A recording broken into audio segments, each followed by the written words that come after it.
Trump is flailing, which is a nice word for on his ass. And while Trump lies, the numbers don't. You know, it's bad enough that Man-Titty's numbers are this dismal. The hardest part is figuring out why. Why are they so bad? I mean, there's so many possible reasons, right? Is it his fracturing of the government's vital infrastructure, like what he did to the CDC, NIH, EPA, or the Department of Education? Or his insane deportation of U.S. citizens? Or the tariffs that are making inflation great again, inflation that had already been halted under Biden. Or, of course, Trump's pervy relationship with Jeffrey Epstein and the Watergate-style cover-up of files, lists, and other obscenities. Are you still talking about Jeffrey Epstein? But it's not so much that Trump is behind, it's who he's trailing. Zero tolerance was interpreted as the policy that separated children from their If I get arrested for DUI and I have a young child in the car, I'm going to be separated. When I was a police officer in New York and I arrested a father for domestic violence, I separated that father from his family. Mr. Holman, with all due respect, legal asylees are not charged with any crime. According to a new survey conducted by Gallup, Trump is trailing two prominent Democrats, but not just any Democrats. No, Trump is trailing progressive stalwarts AOC and Bernie Sanders. The poll, which was released Tuesday morning, found that among 14 prominent figures, Trump's net favorable rating was negative 16 points, with 54% saying that faced with voting for MAGA or eating broken glass dipped in dog shit, they'd ask you for a fork. Ocasio-Cortez's net favorability was 12 points higher than Trump, and Bernie Sanders was 5 points better. But they weren't the only Democrats crushing the diapered one. Biden, whose public support while in office never recovered after dropping midway through his term, had a 5-point higher favorability than Trump, as did Newsom. And while Trump can't run in 2028, Newsom most assuredly will. And like Bernie and AOC, Newsom isn't afraid of the fat one and his little make-believe army of sycophants. Tom Homan, the border czar, said to me yesterday he did not rule out literally arresting you, nor Mayor Bass, if you interfere in his words. He said you hadn't yet. He's a tough guy. Why doesn't he do that? He knows where to find me. But you know what? Let your hands off 4-year-old girls that are trying to get educated. Let your hands off these poor people who are just trying to live their lives, man. Trying to live their lives, paying their taxes, been here 10 years. The fear, the horror, the hell is this guy? Come after me, arrest me. Let's just get it over with. Tough guy. You know, I don't give a damn. But I care about my community. I care about this community. The hell are they doing? These guys need to grow up. They need to stop. And we need to push back. And I'm sorry to be so clear, but that kind of bloviating is exhausting. So, Tom, arrest me. Let's go. But my two favorites who crushed Trump in the polls were Pope Leo, a Chicago Democrat, who had the most positive image of the 14 public figures on the list, with a 57% favorable view, and my absolute favorite, Vladimir Zelensky, the Ukrainian leader with more honor and courage than Trump will ever know. Zelensky had a positive 18 rating, 27 points higher than Trump, while Sanders was in third place at positive 11. And while this poll is good news for democracy, it's also a shout out to where American politics is headed. Progressive voices like Zoran Mondami, AOC, and Bernie are just a few of the millions of Americans, and especially young Americans, saying this. What the fuck is wrong with you? And apparently the message is becoming louder and clearer every day. So what you were talking about, among many, many other things, in terms of this absolutely horrific piece of legislation, is Republicans right now are doing away with the filibuster, which historically has given the minority some power in legislative debate. But what we are looking at right now, and I want everybody to know it, is maybe the largest transfer of wealth from low-income and working people to the top 1%. And as you indicated, we're talking about $1 trillion in tax breaks to the 1%. And in the midst of all of that, there's over $200 billion going to the top 0.2%, families that inherit more than $30 million. So it's not just a gift to the 1%. I have to admit they paid for it. You know, when you have a corrupt campaign finance system and these guys spend hundreds of millions of dollars electing Trump, they're getting back what they paid. But it is really quite disgusting that you give tax breaks to people who don't need it. You throw 16 million people off the health care that they have. You cut nutrition programs for hungry kids. You make it harder for working class young people to afford to go to college. This is really an obscene piece of legislation.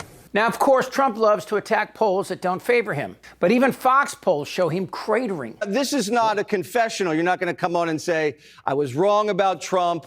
I burned the white dude for Harris hat. Are you still sticking with Harris? Listen, I prefer that Kamala Harris for president right now. And honestly, I think a lot of Americans agree with me. Fox News' own polling has Donald Trump's approval rating cratering. He's negative 30% on the inflation. I think people are awfully frustrated with the leadership they're getting right now. Doesn't mean they like Democrats, but they're not happy with what they're getting. Okay, so he just started off. You got to give the guy a shot. But you guys were so bad, he won in a landslide. Is anyone in the Democratic Party thinking maybe we could do things differently? Yeah, I think a lot of people are doing the work of talking about how we build a new Democratic Party. Let's keep in mind Donald Trump didn't win in a landslide. He won by 185,000 votes in 3 swing states. Are you saying it was close? He won every battleground state, but the race itself was close. I think it would be a mistake for Republicans to assume that they have a landslide. Take a look at your own polling if you don't believe me. And of course, Alexandria Ocasio-Cortez, AOC, is possibly the strongest and most consistent voice in the progressive movement. And her new polling numbers suggest that even MAGA is fed up with the conservative pull yourself up by the bootstraps bullshit. When Amazon, one of the most profitable companies on a planet of 7 billion people, pays 0 taxes, well, you don't have to be Stephen Hawking to say something's f***ed up here. I saw there was a little bus running around with a Trump sign on it saying, proud to be an American. Well, I want to let you know the America that I'm proud of. The America that I am proud of is right here in front of us. It's an America that believes in freedom, true freedom. Not just freedom of speech, which of course we support, but also the economic freedoms to live in dignity. The freedom that's afforded to us when we are paid a living wage. The freedom to put food on our table and send our kids to a safe school.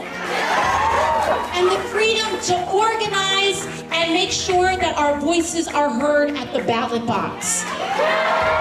Plattsburgh, we are here because every town, every city, every neighborhood in this state matters. Every corner matters. No one deserves to be ignored. No one deserves to have their voice taken out, and every community deserves to have folks shown up for them. I love that message, and AOC has proven that she has more strength than all of ICE, and especially this toad-like cockwaffle. I heard you talking about AOC over the weekend. Do you believe she is breaking the law? I'll leave that up to DOJ. What I find disturbing is that any member of Congress wants to educate people how they evade law enforcement. You can claim you're educating those constitutional rights. Okay, you can keep that claim. But what she in fact is doing is telling people don't open your door or hide. Does that guy always sound drunk to you? You can't go after her. Do you think others should? No, I think I've asked DOJ, where is that line of impediment, of interference? Now, if someone stands in your way, prevents you from arresting somebody, put your hands on him, that's impediment. AOC knows what she's talking about. She represents many undocumented people who pay taxes into Medicaid and Social Security, and they don't get a dime from it. But they love this country so much they're willing to work for less and twice as hard. And undocumented Americans commit fewer crimes than the rest of us, and they stay married longer. They go to church more than most Americans, and when allowed, go to college at a higher rate. I would trade 1,000 Charlie Kirks for one Honduran dishwasher any day. And AOC and many other young people, they're experiencing a change in America that instead of progressing is sliding back into Leave It to Beaver black and white America of the 1950s. Well, it's sort of traditional, I guess. They say a woman's place is in the home, and I suppose as long as she's in the home, she might as well be in the kitchen. And here's the most important polling I've seen in the last 50 years.